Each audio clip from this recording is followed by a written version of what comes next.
Et du coup, cette personne-là essaie de me vivante. Et il n'a pas réussi à le faire physiquement, mais il l'a fait intérieurement. Donc à partir de ce jour-là, je pense qu'il a signé un arrêt de mort intérieur en moi. Et du coup, s'enchaîne, on va dire, une routine très différente des autres. Hein. Les jeunes qui vont sortir, qui vont aller en boîte. Moi, je peux pas. Ça a été psychiatrie, rééducation.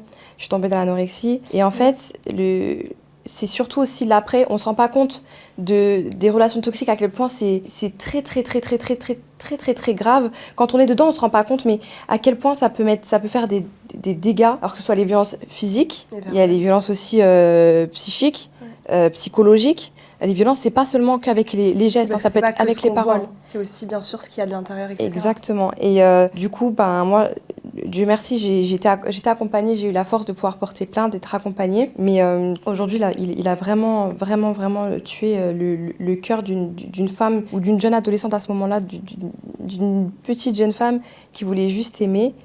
Et du coup, c'est très dur d'avoir les pieds sur terre aujourd'hui. Tu t'as privé de ta jeunesse un peu. Exactement. Et aujourd'hui, ça me suit et c'est très dur. Et c'est pour ça que je veux vraiment faire beaucoup de prévention. J'en ai beaucoup parlé sur les réseaux sociaux. C'est important pour toi. Voilà, j'ai fait des routines en psychiatrie pour montrer du coup l'après, les antidépresseurs, les anxiolytiques, les somnifères.